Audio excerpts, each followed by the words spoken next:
प्रिय विद्यार्थियों, जब भी हम भारत के स्वतंत्रता संग्राम सेनानियों की बात करते हैं, मुझे श्री कृष्ण सरल जी की पंक्तियां हमेशा याद आती हैं।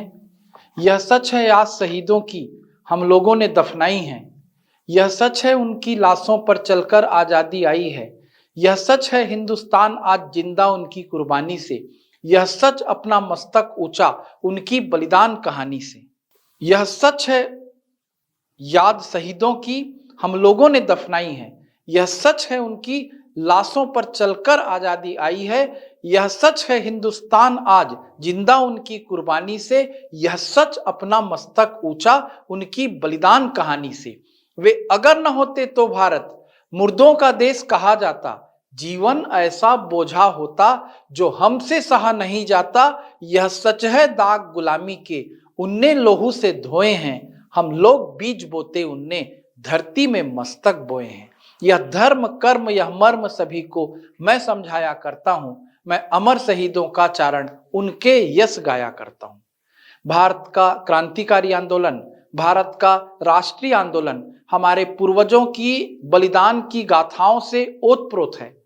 कितने ही स्वतंत्रता संग्राम सेनानी रहे, कितने ही क्रांतिकारी रहे जिन्होंने अपना बलिदान दिया, तब हम आज आजाद भारत में सांसें ले पा रहे हैं। जैसे जैसे भारत की आजादी की कहानी आगे बढ़ती है, वैसे वैसे ही छत्तीसगढ़ में भी आजादी की कहानी आगे बढ़ती है। यदि भारत में 1857 की क्रांति का जिक्र होता है तो छत्तीसगढ़ में भी मंगल पांडे, शहीद वीर नारायण सिंह का नाम लिए बिना कैप्टन हनुमान सिंह का नाम, मंगल पांडे यदि भारत में जाने गए तो हनुमान सिंह छत्तीसगढ़ के मंगल पांडे कहलाए। वीर नारायण सिंह ने छत्तीसगढ़ में शहादत दी, रायपुर में उन्होंने शहादत दी, जय स्तंभ चौक उनकी याद में बना, सुरेंद्र साय ने अपना बलिदान दिया और वहां से लेकर भारतीय राष्ट्रीय कांग्रेस की स्थापना, असहयोग आंदोलन, भारत छोड़ो आंदोलन, सविनय अवज्ञा आंदोलन, इन सभी में छत्तीसगढ़ के महान सपूतों का भी योगदान रहा। बहुतों के नाम हम जानते हैं और बहुत से हमारे वीर सेनानी, स्वतंत्रता संग्राम के योद्धा ऐसे भी रहे हैं जिनसे हमारा परिचय किसी कारणों से पूरा नहीं हो पाया। छत्तीसगढ़ में इस क्षेत्र में और भी अधिक रिसर्च की आवश्यकता है और हमारा भी प्रयास रहता है कि ऐसी किसी विभूतियों से यदि हमारा परिचय हो तो हम उन्हें आप तक लाएं।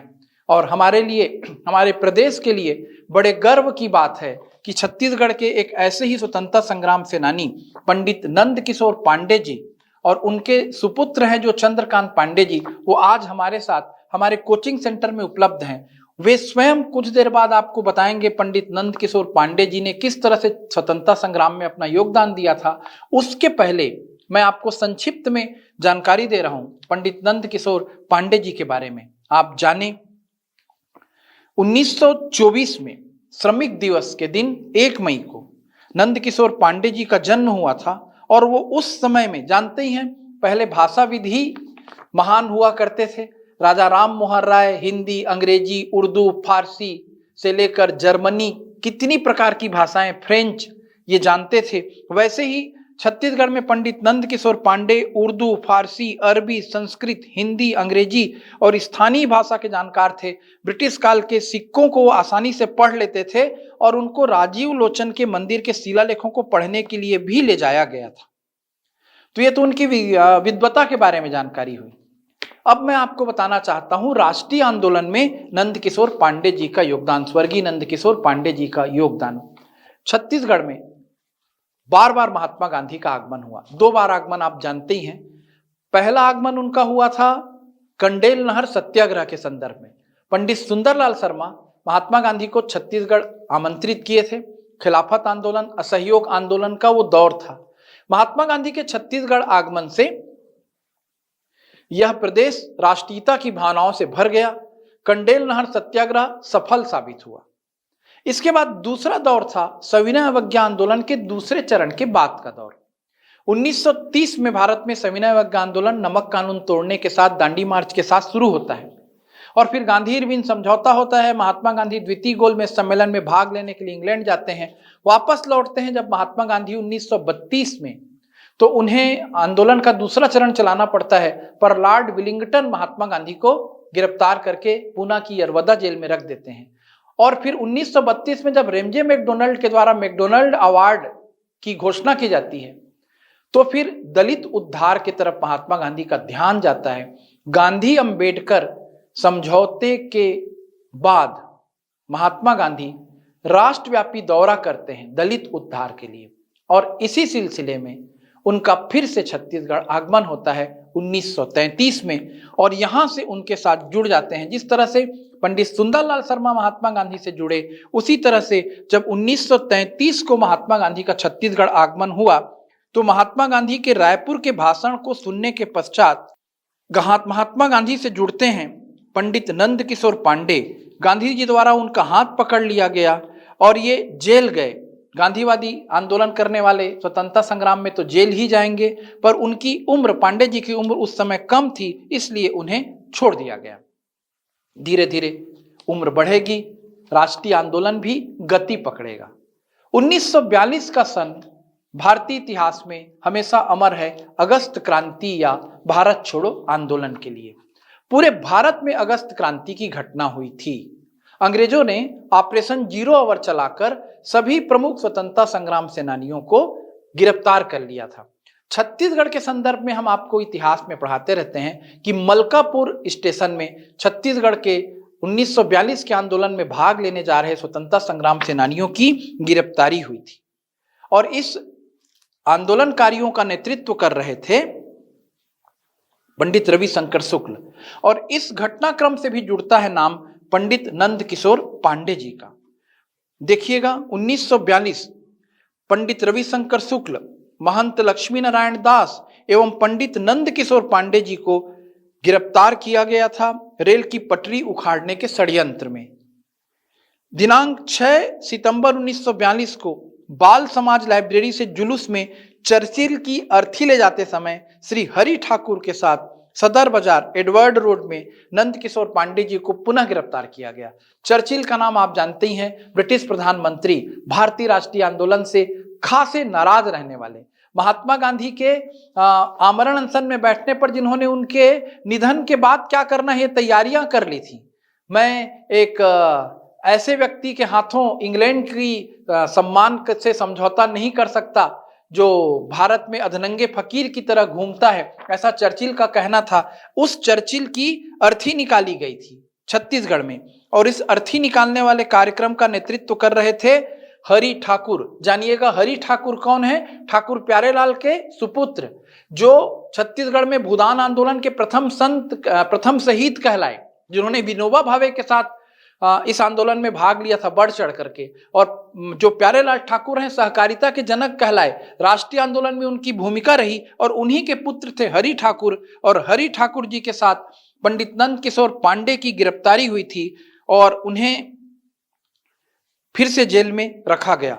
12 अगस्त 42 को उन्हें 6 माह 28 दिन के सश्रम कारावास की सजा दी गई थी, और जो रायपुर की केंद्रीय जेल है उसमें 16/3/1943 तक वे रहे, और उनकी जिला सूची क्रमांक 2852 में दर्ज है। मतलब ये एक रिकॉर्डेड बात मैं आपके सामने बता रहा हूं, पंडित नंद किशोर तिवारी जी की राष्ट्रीय आंदोलन में भूमिका।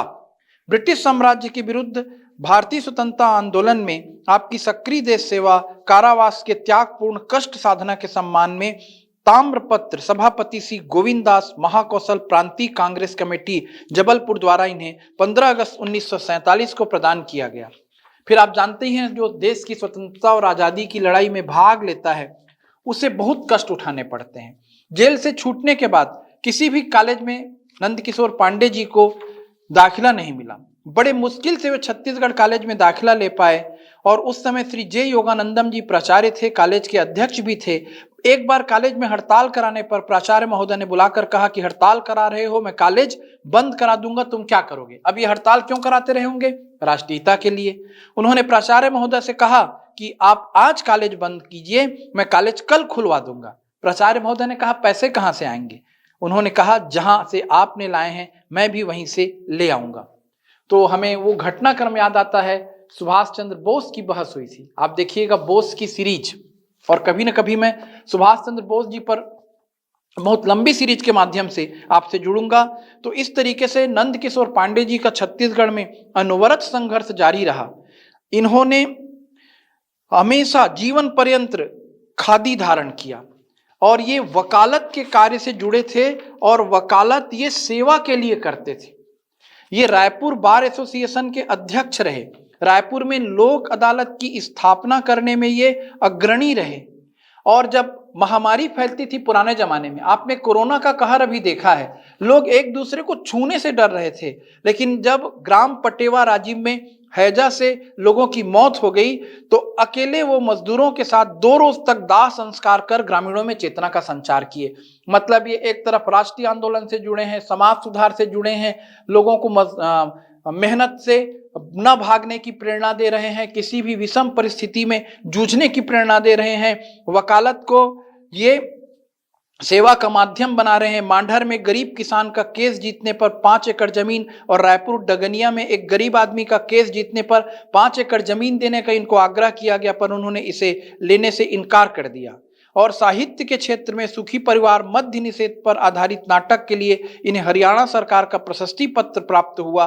कलेक्टर और अध्यक्ष तुलसी पंचसती समारोह छिंदवाड़ा में इन्हें अखिल भारतीय काव्य लेखन स्पर्धा श्री रामचरितमानस काव्य शैली के अंतर्गत सम्मान पत्र मिला। तो इनके बारे में मैं जितना बताते जाऊंगा वो आपको कम ही लगेगा। और हम प्रदेशवासियों को जानना चाहिए कि जिन लोगों ने शहादत दी, जिन लोगों ने स्वतंत्रता संग्राम में भाग लिया, उनका जीवन कैसा था, उनके घर परिवार से जुड़े लोग आज उनसे जुड़कर कितना गर्व का अनुभव कर रहे हैं, उनसे जुड़ी यादें उनके जेहन में किस तरीके से ताजा है। तो ये तो मेरे लिए और मेरे पटेल ट्यूटोरियल संस्थान के लिए सौभाग्य की बात है कि उनके सुपुत्र श्री चंद्रकांत पांडे जी खुद मेरे साथ उपस्थित हैं। तो अब हम कुछ वार्तालाप के माध्यम से पंडित नंद किशोर पांडे जी से जुड़ी बातें उनके सुपुत्र से करेंगे। आप देखिए, समझिए और छत्तीसगढ़ के गौरव को बढ़ाने वाले एक व्यक्तित्व के परिवार से भी आपका मैं परिचय कराता हूं। आदरणीय पांडे जी, पटेल ट्यूटोरियल्स में और हमारे चैनल में आपका बहुत बहुत स्वागत है। सादर प्रणाम आप। अभी मैं थोड़ी देर पहले आपको चर्चा में बता ही रहा था कि हमारे छत्तीसगढ़ के स्वतंत्रता संग्राम सेनानी पंडित नंद किशोर पांडे जी के सुपुत्र हमारे साथ हैं, श्री चंद्रकांत पांडे जी। हम उनका स्वागत करते हैं। और मैं आपको जानकारी दे रहा था भाषाओं के ज्ञान के बारे में। तो ये जो भाषाओं का ज्ञान मैं बता रहा था, उर्दू, फारसी, अरबी, संस्कृत, हिंदी, अंग्रेजी, इन भाषाओं के जानकार थे पंडित नंद किशोर पांडे जी के पिता स्वर्गीय पंडित रामलाल पांडे जी अर्थात चंद्रकांत पांडे जी के दादाजी। तो विद्वान के घर में विद्वान का जन्म होता है, जानते हैं आप। योग्य पिता का योग्य पुत्र, पेशवा बाजीराव द्वितीय के बारे में कहा गया, और भी बहुतों के बारे में कहा जाता है। तो वैसे ही एक तीसरी पीढ़ी मुखातिब है मुझसे और मैं उनसे आपको मिलवा रहा हूँ, ये मेरे लिए गर्व का विषय है। तो अपने दादाजी से, पिताजी से जुड़ी कुछ बातें यदि आपसे याद करके बताना चाहें तो वहीं से हम चर्चा की शुरुआत करते हैं। मेरे दादाजी जब मैं मतलब दूसरी या तीसरी हिंदी में मैं पढ़ता था तो उस समय मतलब वो उनकी तबीयत खराब थी, तो उनके हमारे घर में एक उनसे मिलने के लिए आए थे और उनके साथ उन्होंने इतना ज़बरदस्त इंग्लिश में बात किया कि सारे मोहल्ले वाले देख करके दंग रह गए। और किस समय की बात रही होगी, मतलब कौन से सन की बात रही होगी? ये है मतलब सन ये 57-56 की बात है ये। ठीक। उस समय मतलब मैं बहुत छोटा था, दूसरी तीसरी में मैं पढ़ता था मैं, तो उस समय की बात थी। और उनकी इंग्लिश और फारसी, अरबी, उर्दू की जानकारी जो जितनी थी उनको, उसको देख करके लोग काफ़ी अचंभित रहते थे। और उनको मतलब ना वो समय जमाने के जो सिक्के जो चलते थे उनको कोई पढ़ नहीं सकता था, उनसे ही पढ़वाया जाता था। और राजिम का जो शिलालेख है उनको पढ़वाने के लिए उनको जब कभी भी जरूरत पड़े तो उनको ले करके जाते थे, वही उनको पढ़ करके उनको बतलाते थे। बढ़िया। तो आपका पैतृक गांव कौन सा है? मेरा पैतृक गांव है इल्दा है, खरोरा के पास में। और मेरी ग्रैंड मदर की तरफ से मुझको एक गांव मिला था, ये पटेवा राजिम की तरफ से। जी। तो आप अपने गांव से जुड़ी कुछ और बातें बताना चाहेंगे? मेरे गांव में मतलब एक बार हैजा फैल गया था पटेवा में, जिस समय मेरे पिताजी मतलब छोटे ही थे, उनकी उम्र ज़्यादा नहीं थी और वो जेल से छूट करके ही मतलब वहाँ पर गए थे वो। तो उस समय में क्या था, हैजा हो जाने के कारण में सब लोगों ने अपने घर के दरवाजे बंद कर लिए थे और कोई भी घर से निकलने के लिए तैयार नहीं था। और वहाँ पर मतलब मौत का मातम चल रहा था। तो बाहर निकल करके उन्होंने 2 मजदूरों की सहायता से 2 दिन तक उनका दाह संस्कार किया और उनमें एक नई चेतना और स्फूर्ति का संचालन किया, जिससे लोगों में मतलब जागरूकता पैदा हुई और लोगों ने मतलब ना अपने इसमें भाईचारे को समझा और उस संकट की घड़ी को इनकी मदद से पार किया। बिल्कुल। मैं परिचय देते हुए, पांडे जी का परिचय देते हुए बता ही रहा था कि महात्मा गांधी जब 1933 में जी रायपुर आए थे, जी छत्तीसगढ़ आए थे जी उस समय की मैं घटनाओं का जिक्र कर रहा था। जी। आपकी उम्र उस समय कितनी रही होगी? सर उस समय तो मैं था ही नहीं सर, मैं अच्छा, आपका हाँ, उस समय तो मैं था ही नहीं। हाँ, और वो जो मैं उनसे सुना था कि उस समय ये सप्रे स्कूल, जिसको पहले लारी स्कूल कहते थे, वहां वो पढ़ते थे वो। तो उस टाइम पर मतलब ना उनको ये पता चला कि गांधी जी का भाषण हो रहा है, तो वो जाकर के गांधी जी को ध्यान से वो देखने लगे और स्टेज के नीचे ही खड़े थे। जैसे ही गांधी जी नीचे उतरे और उन्होंने उनके हाथ को पकड़ लिया, और पकड़ने के बाद उन्होंने हाथ को छोड़ा ही नहीं और अपने साथ उनके साथ वो जेल में चले गए। जेल निकल गए, लेकिन वहां पर उम्र कम होने के कारण उन्हें तत्काल छोड़ दिया गया। बिल्कुल। आपने अपने पिताजी से सुनी हुई। अब ये 33 का घटनाक्रम है। जी जी 1933 से लेकर 1942 तक राष्ट्रीय आंदोलन काफी गतिशील रहा। जी जी जी तो 33 से 42 तक की जो भी घटनाएं थी जी या 1947 तक की जो जी भी यादें जी आप पिताजी आपसे जो शेयर करते रहे जी उनको धीरे धीरे बताएंगे तो हमें सुनकर बड़ा अच्छा लगेगा। बच्चों को हम पढ़ाते ही रहते हैं राष्ट्रीय जी आंदोलन। सर। तो वो क्या था सर कि मतलब जिस समय मतलब पिताजी को मतलब ये वो जिस समय मतलब वो इसमें 42 में मतलब क्या था कि हमारे ये कंकाली पारा, ये ब्राह्मण पारा जो कहलाता है, वहाँ पर बाल समाज लाइब्रेरी में अब में एक जबरदस्त सभा हुई। और वो सभा में मतलब चर्चिल का पुतला मतलब बना करके श्री हरि ठाकुर के नेतृत्व में मतलब एडवर्ड रोड की तरफ ले जाया गया। और वहाँ पर जाने के बाद में मतलब उनको मतलब वहाँ पर उनको गिरफ्तार किया गया। फिर उसके बाद में मतलब क्या था कि मतलब ये इसमें रविशंकर शुक्ला और पंडित लक्ष्मी नारायण दास के नेतृत्व में रेल की पटरी उखाड़ने के लिए मतलब षड्यंत्र किया गया था, जिसके कारण उनको पुनः गिरफ्तार किया गया। इस प्रकार से वो मतलब जेल में उनका समय जो बीता, बाल्यकाल जिसको कहते हैं, उस समय उनको मतलब बाल्यकाल का मैंने पूरा योगदान उन्होंने देश सेवा में किया। युवावस्था की बात, युवावस्था में। जैसे कि आपने कुछ नाम भी लिया यहाँ पर, जी बहुत सम्मानित नाम है जी छत्तीसगढ़ के सर। राष्ट्रीय आंदोलन में। जी पंडित रविशंकर शुक्ल जी का नाम आता है, जी हरि ठाकुर जी का मैं जिक्र जी कर रहा था। जी। तो बाबूजी आपसे उनसे जुड़ी कुछ यादें कभी बताते नहीं थे? सर, एक बात मैं और बतलाना चाहूंगा कि मेरे घर में मतलब मेरे जो बाबूजी से बड़े भाई मेरे ताऊ जी थे, उनका नाम था पंडित रामेश्वर प्रसाद पांडे, और उनके मित्र थे क्रांति कुमार जी भारती। हाँ, बहुत हाँ, बहुत प्रसिद्ध नाम है तो क्रांति ये कुमार क्रांति भारती। कुमार जी भारती उनके मित्र होने के कारण मित्र थे। और मतलब उस पीरियड में मतलब ना अचानक मतलब ना मेरे ताऊ जी जो थे उनकी मौत हो गई, तो मेरे दादाजी और दादी ने उनको अपना बेटा मान लिया था। और वो मेरे घर में ही मतलब उनका लालन पालन हुआ। और वो मतलब मेरे घर में मतलब ना साल में 3 महीने 4 महीने मेरे घर में वो रहते थे वो। और उनके कारण से मेरे पिताजी जेल में गए, मेरे फूफा जी भी जेल गए, और मेरा घर मतलब स्वतंत्रता संग्राम सेनानियों का मतलब गढ़ बन गया।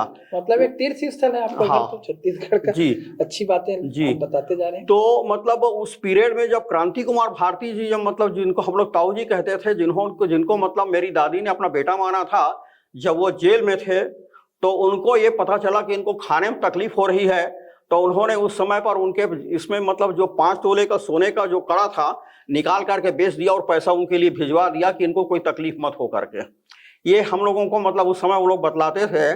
और उनकी एक बहुत बड़ी खासियत थी क्रांति कुमार जी भारती, जब मैं होश संभाला। हाँ बिल्कुल, मैं शायद आपको बताऊंगा, वो रामायण की चौपाइयों के माध्यम से स्वतंत्रता आंदोलन की नहीं, वो अलग करते ही थे। रामायण तो सुनाते थे, उनका बहुत प्रिय सब्जेक्ट था। और उनके इसमें मतलब वो जब हमारे घर में आते थे तो हमारे घर में एक प्रकार का मेला लग जाता था, उनसे मिलने के लिए, ये करने के लिए लोग आते थे। वो मतलब जब मतलब इसमें आगरा के जब वो जेल में थे क्रांति कुमार जी भारती, तो उस पीरियड में मतलब क्या था कि उनको मतलब ना 17 कोड़े की सजा सुनाई गई थी। तो जब उनको पहला कोड़ा पड़ा तो एकदम से उनको दिमाग में आया कि मतलब इस 17 कोड़े तक तो मैं मतलब बच नहीं पाऊंगा और मेरी मौत तो कन्फर्म है। तो उन्होंने एक दिमाग ये लगाया कि मरना है तो अंग्रेजों का हाथ नहीं मरूंगा, मरूंगा तो मैं अपने देश के लिए मरूंगा। तो उन्होंने मतलब क्या किया कि अपनी सांस को रोक करके मतलब ऐसा कुछ दिखाया कि वो खत्म हो गए हैं करके वो। और उनके बाद में मतलब क्या था कि मतलब वो डॉक्टर को बुलाया, दिखाया गया, तो डॉक्टर ने सलाह ये दिया कि इसको सोने नहीं देना है, रात भर इसको आज कम से कम आज की रात में इसको जगाना है करके। तो 2 संतरी लोगों की मतलब उसमें ड्यूटी लगाई गई, और जो जेल के मतलब छत के ऊपर में उनको एक एक हाथ को दोनों तरफ पकड़ करके, वो यमुना नदी बाजू में बह रही थी, उन्होंने उनको दौड़ाते रहे वो, लेकिन वो संतरी थक गए और वो बैठ गए, और बैठ करके उनकी आंख बंद हो गई।